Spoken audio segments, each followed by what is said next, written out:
It was in 1996 when decommissioned railway corridors were converted into trails that community groups saw the opportunity for economic growth. The Halifax Regional Development Agency worked with several of these groups to create a region-wide trail system. In 2006, several of these community groups came together to establish the Halifax Regional Trails Association, an independent nonprofit organization, and the HRM created a staff team to assist the HRTA with the administrating of funding and to help with planning and coordination.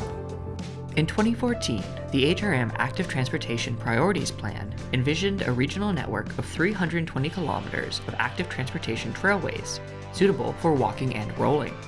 While both the municipality and provincial governments play an important role in its creation, the real heroes behind this story are the very communities that these trails run through.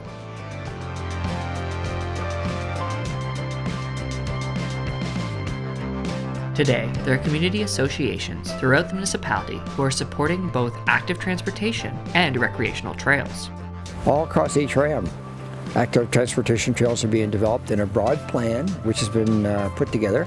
They were very forward-thinking to be able to develop that grand plan, and working towards that grand plan people will see the value, not only for active transportation by pedestrians, by cyclists, by people who are otherwise compromised in terms of getting around, and bits and pieces of trails all over HRM are being planned with full accessibility. Many of these trails solely allow human-powered activities. This, combined with the maintenance, grading, and surfacing of these trails, are all crucial factors that enable all mobility levels to utilize these facilities. If it wasn't for the hard work and commitment of these various associations' volunteers, the trail network would be a lot less extensive than it is now, or might not exist at all. But are a few less trails really that big of a deal? The simple answer is yes. Think back to this past year and how much we've all enjoyed being outside. Nova Scotians are realizing the importance of active transportation in contributing to healthier, more livable, and environmentally sustainable communities. But the value of these trails has really come to light this past year during COVID-19. Certainly with COVID, the increase in trail users has skyrocketed.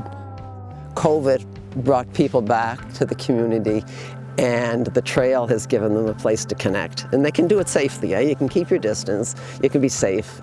While advocating for and maintaining these trails is hard work, these facilities are important community assets.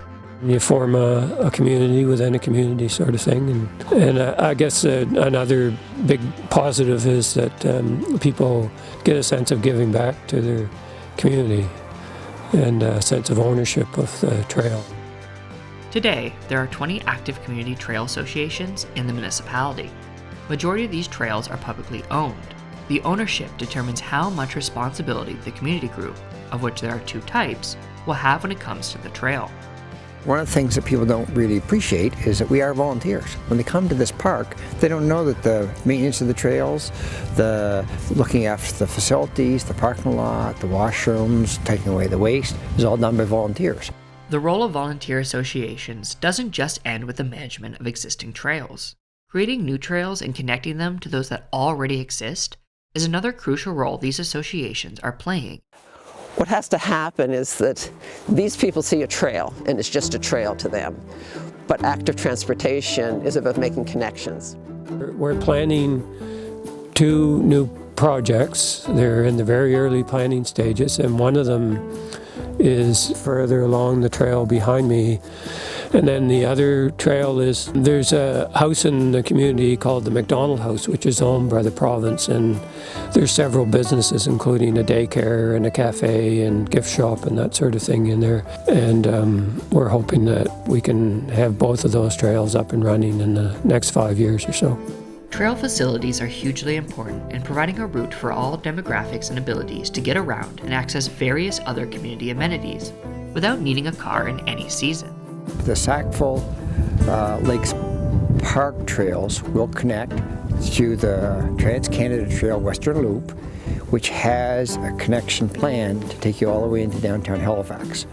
Recruiting new volunteers for these organizations is crucial to ensuring that these trails will be around for current and future residents to enjoy. We talked about formally organizing back in 1998. this many years later, a lot of the people that came to the table back then are still actively involved.